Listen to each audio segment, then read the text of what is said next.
নির্বাচনের বাকি ২৪ ঘন্টা নাই, কিন্তু এর ফলাফল পরিষ্কার হয়ে যাচ্ছে। ফেসবুক খুলে চোখে পড়ছে এক অভূতপূর্ব দৃশ্য।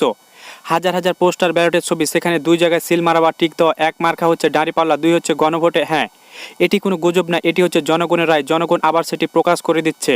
আমাদের কাছে আসা এক্সক্লুসিভ গোয়েন্দা তথ্য বলছে, পোস্টাল ব্যালটে এবার একচেটিয়া ভোট পড়েছে জামাত ইসলামের পক্ষে। পরিসংখ্যানটা শুনলে চমকে যাবেন। প্রবাসীদের ভোট ৯০% ভোট পড়েছে দাঁড়িপাল্লায়। সরকারি চাকরি, বিদেশে প্রায় ৭০% সরকারি কর্মকর্তা কর্মচারী ভোট দিয়েছে জামাতকে। যারা এতদিন বলতো সরকারি লোকজনের ভোট বিএনপির পকেটে, তাদের গাড়ি চড় মেরেছে এ পোস্টার ব্যালট। এমনকি আর্মি, বিজিবি সহ পুলিশ প্রশাসনের কর্মকর্তারা ভোট দিয়েছে দাঁড়িপাল্লা। আজকে দুপুরে নির্বাচন কমিশনের ওসিভি এডিআই প্রকল্পের টিম লিডার সালাউদ্দিন আহমেদ খান নিশ্চিত করেছে, রিটার্নিং কর্মকর্তার কাছে পৌঁছেছে মোট ৭,০৩,০৭৩টি পোস্টার ব্যালট। এটি একটি হিউজ নাম্বার। এর মধ্যে প্রবাসী এবং অভ্যন্তরীণ, বিশেষ করে নির্বাচনের দায়িত্ব থাকা ভোটাররা আছে। এই ৭,০৩,০০০ ভোট হতে পারে অনেক আসনের গেম চেঞ্জার। বিশেষ করে কুমিল্লা, ফেনী এবং চট্টগ্রাম আসনগুলোর মতো আসনে এই পোস্টার ব্যালট ভূমিকা রাখতে পারবে। আসুন হিসাবটা মিলিয়ে দেখি। প্রবাসী ব্যালট রিটার্নিং কর্মকর্তা পৌঁছেছে ৪,১৯,৯১৯টি। অভ্যন্তরীণ ব্যালট মানে বাংলাদেশের সরকারি কর্মকর্তাদের কাছে যে ব্যালট পাঠানো হয়েছে ৩,১০,১৫৪টি ব্যালট পৌঁছেছে। মোট ৭,০৩,০৭৩টি ভোট এখন সিল করা বক্সে। আর এর সিংহভাগ যে জামাতের বক্সে, তা ফেসবুকের ছবিগুলো বলে দিচ্ছে কেন প্রবাসীরা জামাতকে বেছিল না। কারণ তারা দেশের বাইরে থেকে দেখছে কে দেশের টাকা পাচার করছে আর কে দেশের কথা বলছে। সবচাইতে বড় কথা, প্রবাসী বা ভোটাধিকার যে বাস্তবায়ন করেছে তা জামাত। তারা দেখছেন তারেক রহমানের লন্ডনে বিলাসী জীবন আর ডক্টর শফিকুর রহমানের দেশে সাদামাটা জীবন। তাই ৯০% প্রবাসী তাদের আমানত অর্থাৎ ভোটে দাঁড়িপাল্লায় দিয়েছে ৪,১৯,০০০।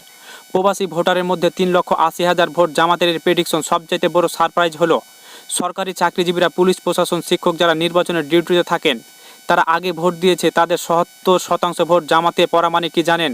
এর মানে প্রশাসনে পরিবর্তন চায়। তারা দুর্নীতিবাজের অধীনে কাজ করতে চায় না, তাদের একটি সৎ এবং জবাবদিহিমূলক সরকার চায়। এটি প্রমাণ করে মাঠ প্রশাসন বা নিউট্রাল। প্রবাসী ব্যালট গ্রহণ করেছিল ৫,২৮,০০০, ভোট দিয়েছে ৫,১২,০০০। কাস্টিং রেট প্রায় ৯৭%। অভ্যন্তরে বাংলাদেশে ভোট বা ব্যালট গ্রহণ করেছিল ৫,৮০,০০০, ভোট দিয়েছে ৫,৩৪,০০০। কাস্টিং প্রায় ৯২%। মানুষের বিপুল অংশগ্রহণ প্রমাণ করে এবার মানুষ ভোট দিতে মুখী আছে, কেউ ভোট নষ্ট করতে চায় না। পোস্টাল ব্যালটের আরেকটি ইন্টারেস্টিং দিক হলো গণভোট। ফেসবুকের ছবিগুলোতে দেখা যাচ্ছে দাঁড়িপাল্লার পাশাপাশি গণভোটে হ্যাঁ অপশনে টিক চিহ্ন দেওয়া। এর মানে মানুষ জুলাই সনদ এবং রাষ্ট্র সংস্কারের পক্ষে দাঁড়িয়েছে। বিএনপি তলে তলে না ক্যাম্পেইন করলে জনগণ তা প্রত্যাখ্যান করেছে। এই ৭,৩০,০০০ ভোট এখন রিটার্নিং কর্মকর্তার কাছে জমা আছে। ১২ই ফেব্রুয়ারি বিকাল ৪টার পর মূল ভোটের সাথে এগুলো যোগ করা হবে। অনেক আসনে যেখানে হাড্ডাহাড্ডি লড়া হয়, সেখানে এই পোস্টাল ব্যালট জয় পরাজয় ঠিক করে দিবে। আর যেহেতু এখানে জামাতের আধিপত্য, তাই ক্লোজ সিটগুলোতে জামাতের সুবিধা অবস্থানে থাকবে। যেখানে বিএনপি এবং জামাতের হাড্ডাহাড্ডি বা কাছাকাছি লড়াই থাকবে। পোস্টার ব্যালট হলো নির্বাচনের ট্রেলার, আর সে ট্রেলারের জামাতের হিট। ৯০% প্রবাসী এবং ৭০% সরকারি কর্মকর্তার সমর্থন জামাত। এখন ১২ই ফেব্রুয়ারি আমরা হয়তো ল্যান্ডস্লাইড ভিক্টোরি বা ভূমিধস বিজয় দেখতে পাচ্ছি। এদিকে দেখুন, তারেক রহমান ভেবেছিল জামাতের কর্মী সমর্থকদের গুপ্ত বলে অপমান করবে, কিন্তু তিনি ভুলে গেছেন এটা ২০২৪-এর পরিবর্তন বাংলাদেশ। জুলাই বিপ্লবে হাসিনা যখন ছাত্রদের রাজাকার বলেছিল, ছাত্ররা সেটা বুকে ধারণ করেছিল। তারা বলেছিল তুমি কে আমি কে, রাজাকার রাজা।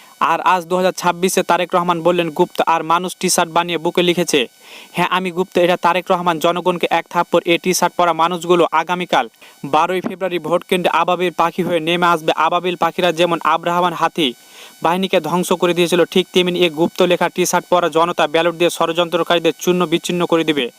তারেক রহমানের দেওয়া ট্যাগ এখন আন্দোলনের আইকন, সিম্বল হয়ে গেছে।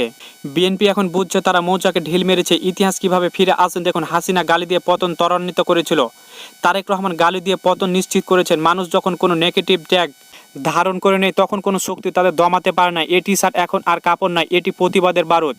যাদের বিএনপি গুপ্ত বা সাইলেন্ট ভেবেছিল, তারা এখন রাজপথে সফার। কি প্রবাসী কি দেশি, সব শ্রেণীর পেশার মানুষ একটাই সভা বলছে আমাদের অপমান করে জবাব আমরা ১২ তারিখে ব্যালটে দেব। শুধু ঢাকা বা সমতল নয়, খবর আছে পাহাড় থেকে চট্টগ্রাম, পার্বত্য পাহাড়ি নারীরা এবার একত্রে। তারা বলছে দাঁড়িপাল্লা, পাহাড়ি, বাঙালি, সমতল, পাহাড় সব ভেদাভেদ ভুলে মানুষ আজ এক কাতারে। কারণ তারা দেখছে জামাত কারো ধর্ম বা জাতিসত্তা আঘাত করে না, বরং সবাইকে সম্মান দেয়। বিএনপি চেয়েছিল বিভাজন করতে, কিন্তু জামাত তৈরি করেছে ঐক্য। বান্দরবন থেকে টেকনাফ, সিলেট থেকে সুন্দরবন, সবখানে এখন দাঁড়িপাল্লা ঝড়। এ ঝড় বিএনপির সব ষড়যন্ত্র উড়ে যাবে ইনশাল্লাহ। ঝড় উঠেছে ঠিকই, কিন্তু শয়তান বসে নেই। আগামী ২৪ ঘন্টা খুবই ক্রিটিক্যাল। বিএনপি শেষ কামড় দেওয়ার চেষ্টা করবে, টাকা ছাড়বে, গুজব ছাড়বে, গুন্ডানি মাস্তানি করবে, অস্ত্র ঝনঝানি তুলবে। আপনাদের কাজ একটাই, ষড়যন্ত্র রুখে দেওয়া। পাহাড় পাহারা দেওয়ার দিন অচেনা লোক দেখলে চ্যালেঞ্জ করুন, প্রশাসন নিউট্রাল, সেনাবাহিনী মাঠে আছে। কিন্তু আসল পাহারাদার হলো জনগণ। আপনারা যদি সজাগ থাকেন তবে কোনো ষড়যন্ত্র কাজে আসবে না। গুপ্ত টিচার গায়ে দিয়ে কেন্দ্র পাহারা দিন। আজকের এই মেগা বিশ্লেষণের শেষ কথা, আমরা চেষ্টা করছি, টি শার্ট বানিয়েছি, মিছিল করছি, এখন বাকিটুকু আল্লাহর হাতে। সবাই বেশি বেশি দোয়া করুন, আল্লাহর কাছে বলুন, হে আল্লাহ, আমাদের এই জুলুম জনপদকে আর নিরাশ করো না। ভাই ও বোনেরা, বৃহস্পতিবার সকালে আবাবিল পাখি হয়ে কেন্দ্রে যান, জালিমদের অহংকার চূর্ণ করে দিন। গুপ্ত ট্যাগ দিয়ে আমাদের প্রকাশ্যে বিজয় ছিনিয়ে আনবো ইনশাল্লাহ। সবাইকে ধন্যবাদ দেখার জন্য। বিজয় ছিনিয়ে, আল্লাহ হাফেজ।